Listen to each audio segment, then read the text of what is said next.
success. Let me adjust my mic. I can't spell the damn word. Because in either game, life or football, the margin for error is so small. I mean, one half a step too late or too early, and you don't quite make it. 1/2 second too slow, too fast, you don't quite catch it. The inches we need are everywhere around us. Hell yeah. They're in every break of the game, every minute, every second. Leg out.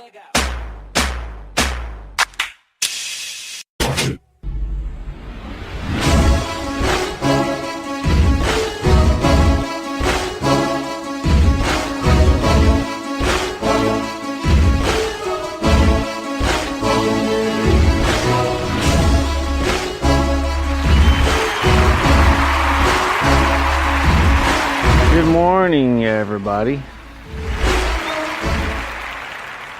Well, it's morning right now when I'm running my mouth. I was just thinking about empathy the other day. How important that is to have empathy for other people, and how important that is for your happiness. I'll give you an example of not having empathy. I was changing a light bulb in my hallway, and I actually was changing a light bulb. Sounds like a cliche. Of course, I didn't have a step ladder in the house. I have 7,000 ladders. I have a professional cleaning company for 20-something years, and what do? I grab the tallest chair I could find, and usually that's how things go. So I'm grabbing this tall chair. We have a higher ceiling than maybe a typical in the hallway, so I'm up there doing my Cirque du Soleil, and I take the cover off the light bulb, and of course it's a light bulb that it's like whoever invented it was just the biggest intellect in the world, and just would not settle for a regular screw and filament light bulb. He wanted to get something that was round, had an obscure plug-in, probably cost 5 times the amount of typical light bulb, and on top of that, you can't find the damn things, and they're expensive. And then when they don't go out, they're fluorescent, so they kind of dim. So you're like, is it out or is it my eyesight? And by the way, it's a beautiful morning when I look outside. Let's take a picture. So I get up there, and of course, now that the lid's off, I got to clean the lid, and all that for a stupid light that doesn't even work. But I go to get down, and the chairs have a high back on it, and then there's a little post off the high back, and so I go to hop over it to kind of walk down the side of the chair. It has the little steps, and my stupid shorts, I was wearing those Dickie shorts, they're kind of they're not tight, they're just shorts, and it loops over the back of the chair, and it gets caught. But the problem is my weight is already shifting down, so it gets caught on the chair, and then it starts to tip the chair over because I can't go back up because my foot hasn't reached a step yet, but it can't go down anymore because it caught the back of the chair. So the whole chair starts teetering, and I'm literally stuck. I'm going for a ride in a hallway where there's kind of walls everywhere, and I broke my back falling from this height a few years ago. So it's no small feat going on in my mind of what's about to happen. And so ironically, my 2 daughters and my wife were in the next room, and I let it rip, man. I save my bad words for timely moments like this. I always tell my daughter, don't cuss, because then nobody could take you seriously when you're really mad. I go, I may forgive you if you drop a 10-pound weight on your toe, but if you're saying it just as part of your vocabulary, I'll give you a reason to cuss. I'll throw you outside, at a young age. So anyway, so I'm falling, and I hit the wall, and I bang my knee on the chair, but usually I think it through as I'm doing it. I commit to whatever I feel is the safest way to fall, and I go for it. I make a loud noise, both from the chair falling and coming from me. And then I'm like, all right, this wasn't too bad. It was bad. It hurt my shin. It's pretty bruised up, but it's not. I guess on a scale of 1 to 10, this would be about okay, let's see. A 1 would be when I picked my daughter up last week. She gets in the car. She's waiting. We have a horse trail next to our house, and she's waiting on the horse trail, and she's panicked. I'm like, oh my God, what's going on? Where's the cougar? And she's like, get it off, it's biting me. And I'm thinking, I don't see a cougar, because of the amount of energy she was expending on how bad her hand hurt. It sounded pretty bad. And I looked, and there's this green bug, and she's like, what is it? Get it off, get it off. And I looked, I go, Marie, that's a ladybug. Literally, there's a ladybug on her hand, and she was screaming. So that would be a 1 or a 2.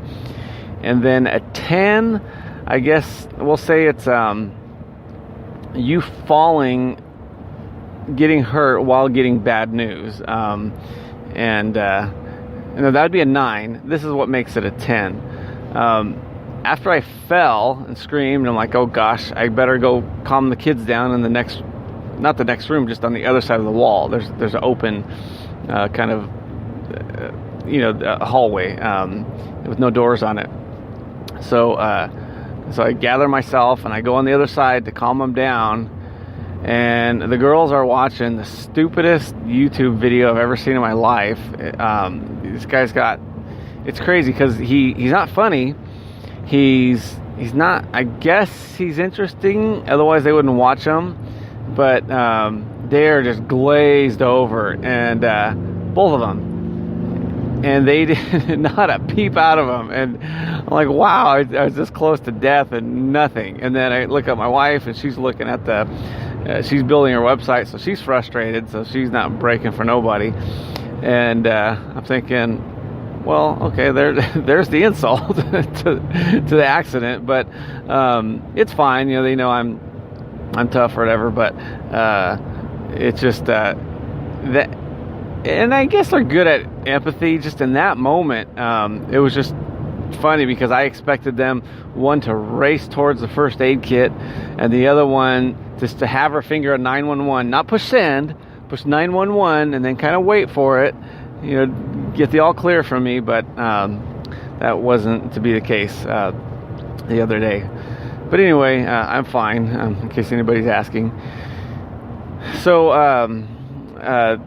that's my thing about empathy is, where you can show it if you're not distracted by the world's most unfunny person on YouTube. Just go ahead and show it a little bit.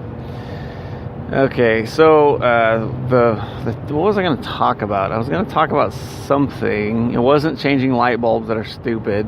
Oh, millennials.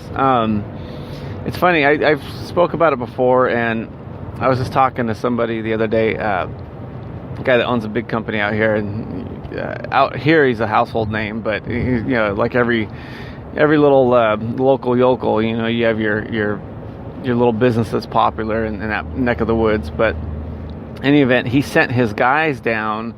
There's an actual class on how to deal with millennials. Millennials, if you don't know, I should have looked at up the definition, but I believe, for me, I just say anybody under 30, the typical person, and even millennials know this. There's guys that they say they know everything, but they know a little bit about a lot of things, but they don't know, insert bad word here. Since I didn't drop a lead foot on my toe, I can't cuss, but they don't know anything about, they know a little bit about a lot of things, but there's nothing that they know from soup to nuts from experience. And it's one thing to hear it, but it's another thing to just to be a pro at something, just to be good. And since they've dabbled with so many things and moved around in so many jobs, they tend, the problem is you can't tell them anything. And of course it's not everybody. Like I say, it's only 99.999. But it's not that so much as I think it's here's the problem is we're all a product of our environment. And my job now, I used to just get frustrated, and now I started talking about ways that we as older people got to deal with it. And this show isn't for older people. I mean, Lord knows that's the worst marketing decision ever, is to market to people that are about to die. So I was talking to this gentleman. He owns well, I shouldn't say, maybe, I don't know, for my 1,000 listeners. And he was just saying how, a lot of them are spoiled and this, that, and the other. And I go, look, they're not going to change any more than we're going to change. So if we're smarter and wiser and everything else that we say we are going to have to change in how we deal with people. And it's a communication thing. I don't get mad at kids for not communicating like we are. Like I like to talk, and if I'm in a waiting room, I'll run my mouth, and my wife will back me up on that one. And the thing of it is kids are communicating. They're just communicating differently, and that's the one thing that we have to understand. Just like when we were, our grandparents were young, they would write letters. And you never get on somebody now, all he does is write letters to people. You say, oh, how nostalgic, how nice, how fill in the blank. And all they are is they're communicating. They're just doing it electronically. So, you do need to show empathy towards them. and that's what they do. That's how they do it. And then the other thing is, when I say they're a product of their environment, imagine growing up in a world where everything is provided for you. We are in want of nothing. And I just got off the freeway right now, and I'll be darned if the traffic opens up as soon as I get off. Dang it. So imagine being in a world where everything is pretty much free. Because it is. If you want it, you can get it. There's no I gotta save up for Wi-Fi. Well, literally there's no saving up for Wi-Fi, because we didn't have any electronics, and we were more focused, and we're more bored. So that's why we do the things we do. Where now it's just you talk about you're growing up in just everything's just oversaturation. Everything's cheap. Everything's provided for you. So there's no urgency. They don't need to, oh my God, I got to work or else, because it's like, no, I'm just going to go to school. And when I get off of school, I'm going to come home, I'm going to eat a snack, and then watch TV. And then when I get older, I'm going to live off either my parents' trust fund or get a job, because everybody is hiring now.